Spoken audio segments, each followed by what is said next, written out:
Welcome to 10 Kids, 2 Docs. I'm Dr. Sylvia Bank, and I'm joined by my good friend and co-host, Dr. Vivian Carlin. Between our two households, we're navigating life with 10 children, so we know how chaotic parenting can be. As Johns Hopkins trained pediatricians, we also know the science. Our goal is to bring you the best of both worlds, medically sound, trustworthy advice, and practical, real-world insights as we dive into the trials and triumphs of parenting. Please note this podcast is not intended to be a substitute for medical advice, diagnosis, or treatment from your doctor. Hi, and welcome to 10 Kids, 2 Docs, parenting insights from pediatrician moms. I'm Dr. Sylvia Bank. And I'm Dr. Vivian Carlin. Welcome back. Welcome back. We have a very special guest today. We are welcoming back our first guest speaker. She's back for more, and I would like her to introduce herself. Hi, I'm Dr. Cathy Parrish. I'm a retired pediatrician and single mom with about 40 years practice experience. Welcome back, Dr. Parrish. Thank you for joining our show again. As you know, today we are talking about single parenting, but we want to clarify that single parenting is not in and of itself an adverse childhood event. The context we're talking about today is related to our first episode that we did with you on ACEs, on adverse childhood events, which was the death of a parent. Today we're going to have a deeper discussion on the effects of that unplanned single parenting on both the parent and the child. And of course, every situation is unique. We want to acknowledge and be sensitive to that. In general, situations where a parent has died or an unexpected divorce or a parent has left the children would be similar to this discussion. But that being said, I know, Dr. Parrish, your wisdom and some of your lived experiences as a single parent to your 4 children will resonate with all single parents. Do you have more thoughts for our listeners on these distinctions? Well, I think first of all, choosing single parenthood and becoming a single parent because of some unforeseen circumstance are two different things. Okay. How so?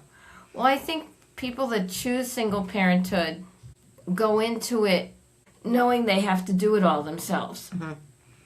Or perhaps they have a community of people around them that are going to help them with this, and it's been an active decision. Okay. Becoming a single parent due to misfortune of some kind, illness, accident, an abusive spouse, alcoholism, drugs, all of those kinds of things, is a different journey. You started a family, you had a vision for your life, and now that vision has been drastically altered. And so now you need to create a support system to survive raising children by yourself. So I think that's a significant difference. No, absolutely. I see what you're describing here. And in addition, perhaps if you choose single parenthood from the get-go, you don't choose to have 4 children. Right.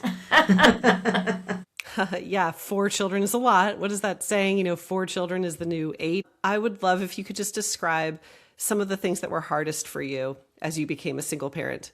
So it was hard. Yeah. It was really hard. And what was the hardest was, so when you have a schedule and you know that Scouts is on Tuesday and swimming's on Thursday and everybody has an activity on Friday, whatever, you can plan in advance and get some carpooling working, and I'll take your kid to dance if you take mine to Scouts. Right?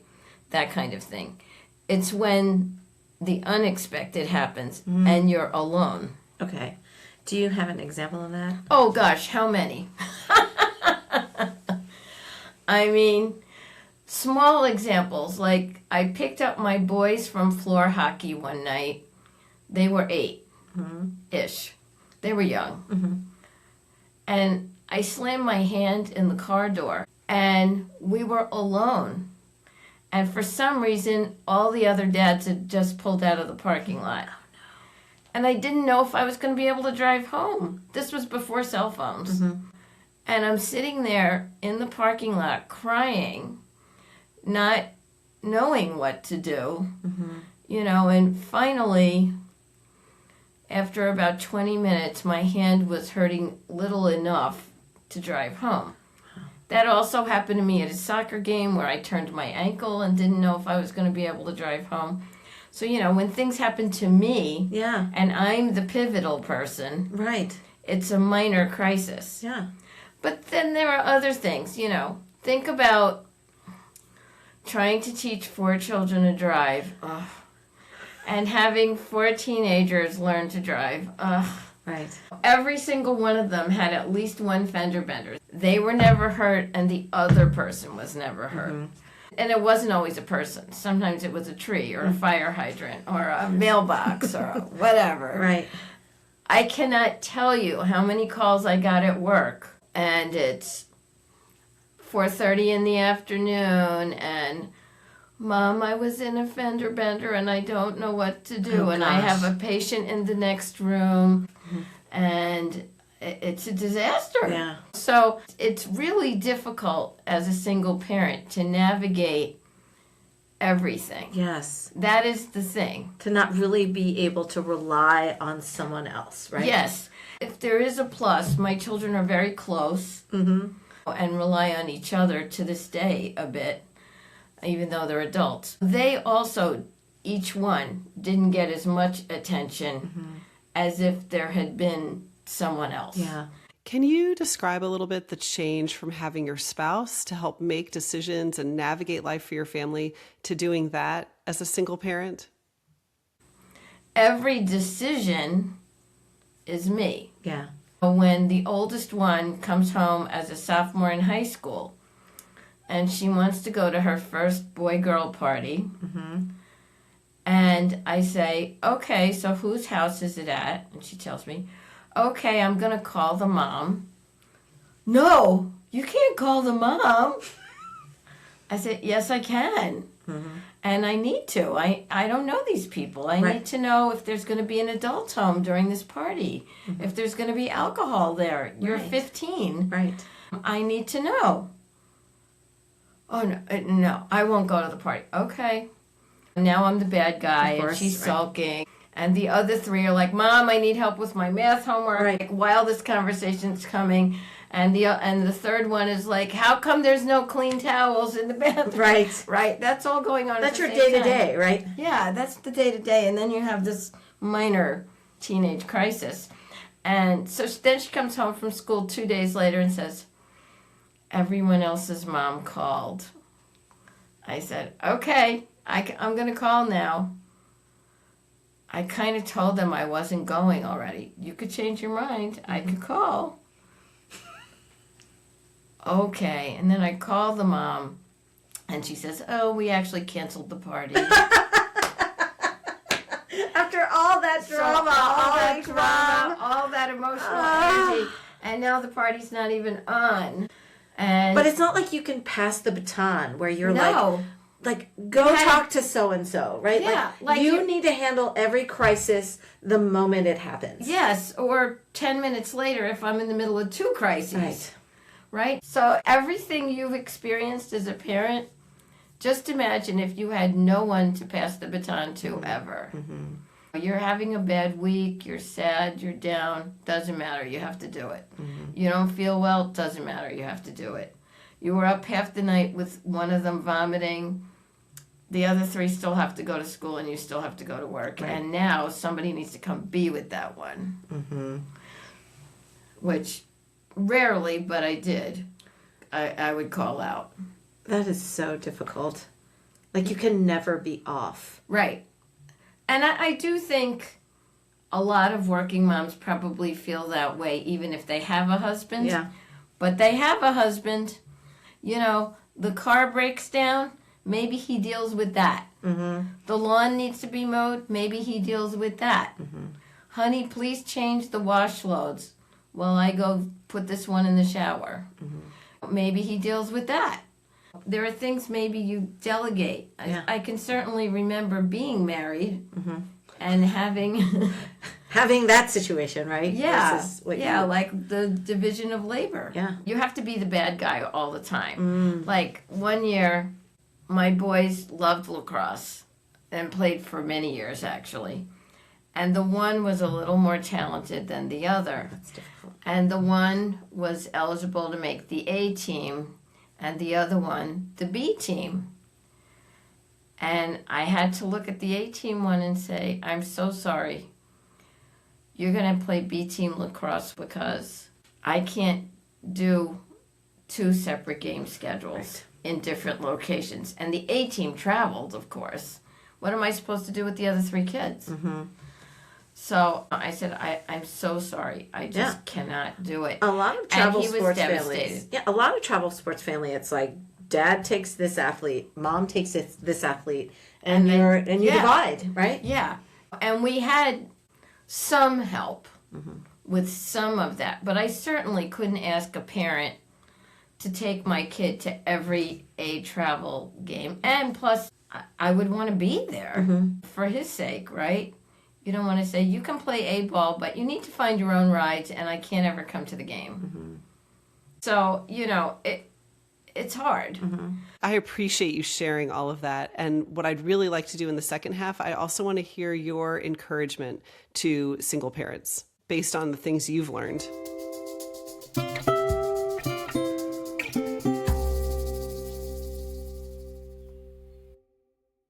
I want to know you, like for you personally, how did you manage to carve time out for yourself? How did you look after yourself when no one else was really doing that? So I'm sure I waited too long to do that. If I had one big piece of advice to give a single parent, it would be make that time for yourself once the dust settles from your spouse leaving or dying. Make that time for yourself. Go to therapy or do some activity, even if you have to hire a babysitter to do it. So I was, as you might imagine, my husband went to work one morning, had a bleed in his head, and died. And so we had no warning, basically. So I think for the first few years, I was just running as fast as I could and completely overwhelmed.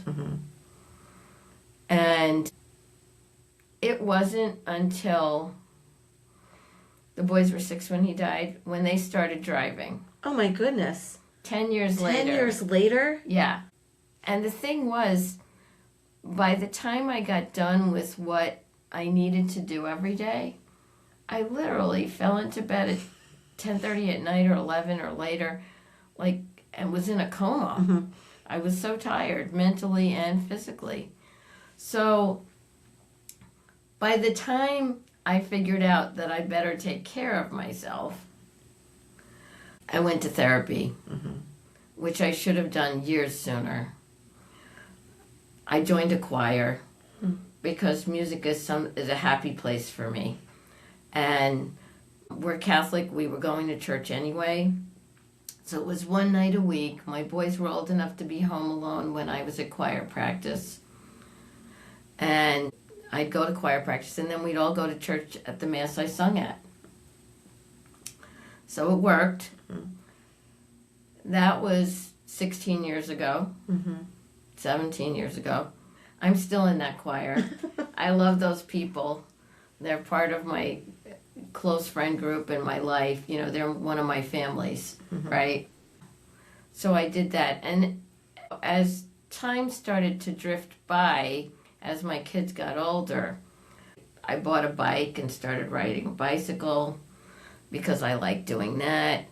I got back to hiking. I eventually, but this was many years after that even, started dating and eventually met someone who I am still with to this day. And we don't live together, but we have a good relationship. What is your advice for that dating component? So I think it's different for everyone. Okay. For me personally, with 4 children, I didn't have you can't go into a relationship and think it's going to work if you don't have emotional energy for it. I did not have any emotional energy to give to another human. Besides the 4 dependents. Besides the 4 that needed me every waking moment of every day. And sometimes when I wasn't awake. Yeah. So I didn't have the emotional energy. So I do think it's different for everyone. If you're a single parent with one child, then I would imagine you could get a babysitter once a week and go out. If you have family nearby that would watch your child one evening a week, you could actually go out. I think the trickier part is, when do you introduce said person to your children? Let's hear your advice. So I dated a handful of people for varying short amounts of time before the person who I'm in a relationship with for the last 10 years. None of those met my children. Really? And none of them knew, my kids never knew I was dating. Really? Well, again, this would be different in every family, but my children adored their dad. They had a great dad. And even, oh heavens, 15 years after he died, when I met Jim, and after we had been dating for a little bit, I knew this was going to be more serious. So he came to dinner and met them. And they weren't so sure. They didn't like that idea. How old were they then? Oh, the boys were 22. 22. Yeah, 10 years ago. They're 32. 10 years ago. They're 22-year-old adults, and they're not so sure. They were not so sure. He was there for Easter dinner. Everyone was home from their lives. The kids were 22, 24, and 28. And they were like, why is that man here? I told you we've been seeing each other for a few months. And I have to say, he's divorced with 4 children.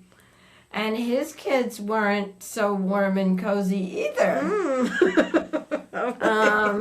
Yeah, so you have to expect, as a single parent, if your spouse was someone your children had a good relationship with, that it is not going to be all hunky-dory right off the bat. And I was very protective of my kids, and I think you should be.